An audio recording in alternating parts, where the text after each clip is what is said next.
వెంటనే తన చాణుక్యం ప్రదర్శించి వాళ్లతో ఐఎస్బీ సంగతి పక్కన పెట్టండి, ఒక ముఖ్యమంత్రిగా కోరుతున్నాను, వీలు చూసుకుని హైదరాబాద్కొచ్చి ఒక కప్పు టీ తాగండని ఆఫర్ చేశారు. ఐఎస్పీ ప్రతినిధుల బృందం హైదరాబాద్కు వస్తే వాళ్ళు తప్పకుండా ఐఎస్పీ స్థాపనకు నో చెప్పరని మాకు బాగా తెలుసు.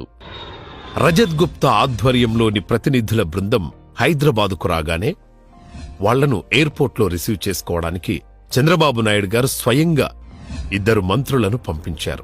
ఆ మంత్రులు ప్రతినిధుల బృందాన్ని సాదరంగా రిసీవ్ చేసుకుని చంద్రబాబు గారి నివాసానికి తీసుకొచ్చారు. చంద్రబాబు గారు ఆ ప్రతినిధుల బృందాన్ని ఎంతో ఆత్మీయంగా ఇంట్లోకి ఆహ్వానించి వాళ్లకు తన చేతులతో స్వయంగా అల్పాహారాన్ని వడ్డించారు. అప్పట్లో ఒక ముఖ్యమంత్రి అపాయింట్మెంట్ దొరకడమే చాలా కష్టంగా ఉండేది. అలాంటిది స్వయంగా ఒక ముఖ్యమంత్రి వాళ్లకు తన చేతులతో వడ్డించేసరికి ఆ ఆతిథ్యానికి వాళ్లు చాలా సంతోషపడ్డారు. నేను రూపొందించిన విజన్ 2020 ద్వారా Hyderabad the future knowledge hub of the world అని వాళ్లకు పవర్ పాయింట్ ప్రజెంటేషన్ ద్వారా చూపించాను. ఇప్పుడు చూస్తున్న హైదరాబాద్ దృష్టిలో పెట్టుకోకుండా 20 సంవత్సరాల తర్వాత అభివృద్ధి చెందే హైదరాబాద్ను దృష్టిలో పెట్టుకోండి అని వాళ్ళకి అర్థమయ్యేలా చెప్పాను. చంద్రబాబు గారి దూరదృష్టికి, విజన్కు వాళ్లెంతో ఇంప్రెస్ అయ్యారు.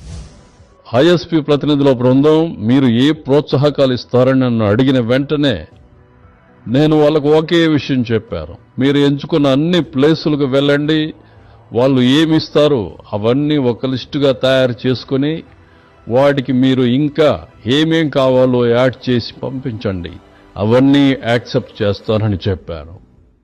ఆ ప్రతినిధుల బృందం అప్పటికే కర్ణాటకలో ఐఎస్బీని స్థాపించాలని అన్ని ఏర్పాట్లు చేసుకుని కర్ణాటక ముఖ్యమంత్రి అపాయింట్మెంట్ కూడా తీసుకోవడం వల్ల చంద్రబాబు గారికి సారీ చెప్పి కర్ణాటక ముఖ్యమంత్రిని కలవడానికి బయలుదేరారు. వాళ్లు ఐఎస్బీ ఏర్పాటుకు కుదరదు అని చెప్పినా కూడా చంద్రబాబు గారు ఏమాత్రం నొచ్చుకోకుండా వాళ్లను స్వయంగా వాళ్ల కార్ల దగ్గరికి వచ్చి సెండాఫ్ ఇచ్చారు. అప్పుడు పక్కనున్న మంత్రులు బాధగా చంద్రబాబు గారితో ఈ అవకాశం చేజారిపోయినట్లే అని చెప్పగానే, మనకింకా అవకాశం ఉంది, ఈ ప్రతిష్టాత్మకమైన విద్యా సంస్థ హైదరాబాద్కే వస్తుందని నాకు బలంగా అనిపిస్తోంది. కర్ణాటకకు బయలుదేరిన ప్రతినిధుల బృందం అక్కడి ముఖ్యమంత్రిని కలవడానికి 3 గంటలు వెయిట్ చేయాల్సి వచ్చింది. అంతేకాకుండా వాళ్లు ఐఎస్బీ స్థాపనకు బెంగళూరుకు చాలా దూరంలో ఉన్న ఒక ఆటో ఫ్యాక్టరీ పక్కనున్న అంత అనువుగా లేని ఒక స్థలాన్ని చూపించి ఇస్తాము అన్నారు.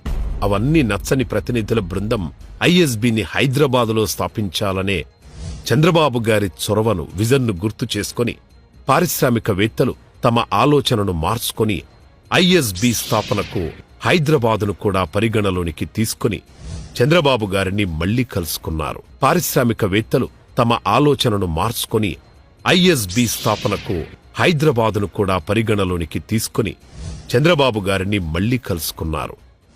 చంద్రబాబు గారు ఐఎస్బీ ఏర్పాటుకు గచ్చిబౌలిలో 264 ఎకరాల సువిశాలమైన అద్భుతమైన స్థలాన్ని చూపించారు.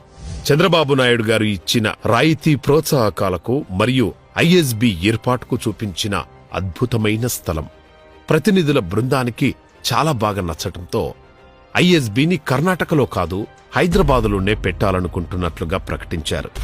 అలా చంద్రబాబు గారి కృషి, పట్టుదలతో 1999లో హైదరాబాదులో ఐఎస్బీ శంకుస్థాపన జరిగింది.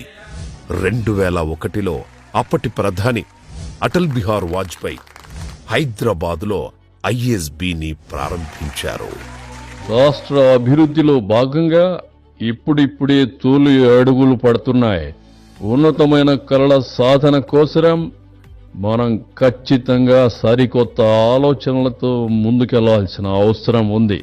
ఇంకా హైదరాబాద్ భారతదేశం మాత్రమే కాకుండా ప్రపంచానికే నాయకత్వం వహించే భవిష్యత్తును నిర్మించాలి మనం.